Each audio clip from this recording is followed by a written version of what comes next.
Hi everybody, this is Hero from the Birds back with another Shadowlands video. In this video I'm taking a look at PTR testing, and I'm looking at Avenging Crusader, which is our 45 talent that converts Avenging Wrath into an atonement style healer for our judgment casts and also our Crusader strike casts. And I was just kind of checking out its synergy with our 4-piece. As Paladin, we are now cooling down our Wrath whenever we press Light of Dawn. And there's a number of builds that can get essentially 100% uptime on Avenging Wrath, just depending on the kinds of talents you choose. And I was looking to see if we could do the same, or close to the same, with Avenging Crusader. So you'll see here in the PTR, this scales you to 226 eye level, the gear does in this encounter. And we're technically -1 healer, so one of the healers is playing as the DPS. In any case, you can kind of just see as this fight goes on. This is Skolex, the little worm boss, what kinds of priorities I'm looking at. I obviously mess a number of things up along the way as I get used to practicing and testing this build, but I'm also using Shadowbreaker at the moment, and I don't recommend that Shadowbreaker be the final legendary to couple together with this build, but the reason I wanted to use it for now is because I was hoping to make sure that all of my Light of Dawn casts were guaranteed to hit 5 targets to maximize the cooldown reduction from our 4-piece. So that's the main reason I've chosen it here, just to guarantee I'm going to hit targets. I think probably the best way to do this, especially if you're playing Kyrian, is to do Shock Barrier as another legendary. It's just meaty, nice throughput that you're getting out of your Divine Tolls.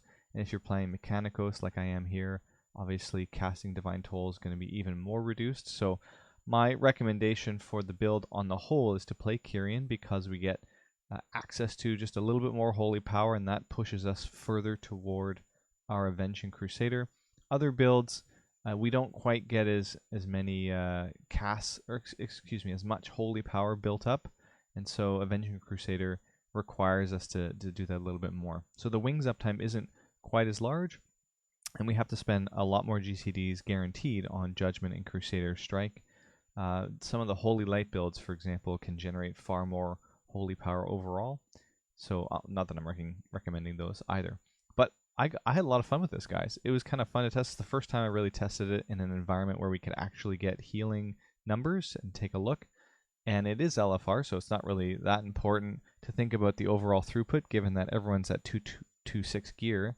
But you can just see rotationally what's going on here and what kinds of cooldown we get, and it's pretty good. I think even though I screwed it up, you could imagine getting something like 60% uptime if you had a lot of haste, which we do not have access to currently on the PTR due to obviously getting scaled down, but also having so much of that PvP gear. But if you had a crit haste build with this, you could pump out a lot of uptime on Avenging Crusader. Anyways, you can see here we're pushing something like 8.5k HPS over the course of this fight, and it's pretty smooth. You do have to take account of the 2-piece a little bit, meaning you press Word of Glory every once in a while. You'll see that show up in the bottom right, just as it does right there right now.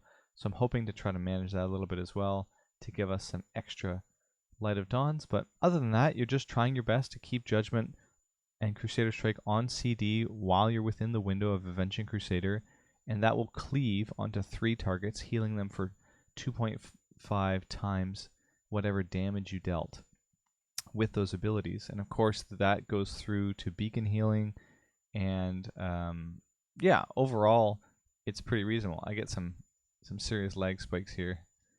I'm drinking. One of the things I should mention is it is a mana hog to play this build. So this is the sort of thing where if you had a balanced druid to give innervates, it would probably be useful to have one for one of these builds, especially if you have more haste, because more haste is going to mean you'll have far higher uptime, I think, overall on this build, and you get more casts of Judgment and Crusader Strike, which start cooling down very, very fast. Let me just move toward the end here.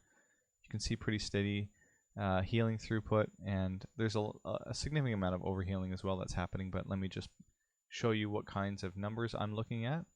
Here we have our Avenging Crusader, Beacon of Light, and Light of Dawn filling out the high points. All of those holy shocks, a lot of those are from our Kyrian ability, Divine Toll, so this is why I say Shock Barrier probably would be quite reasonable. We're taking Judgment of Light because obviously if we want to press Judgment more often, there's some synergy there and it saves us a GCD.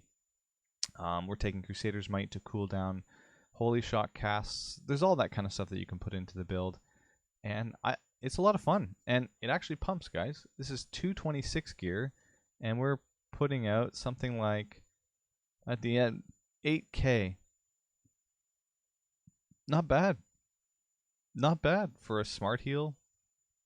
I think it's something like 1.5k DPS, which isn't amazing compared to something like Venthyr, but guys, it's a thing, and check it out. I think you can get even more uptime than I had over the course of this fight if you had the right stats, and obviously if you had more than just 226 eye level. Thanks for watching. Hope you guys enjoy this kind of crazy stuff, and we'll see you again next time.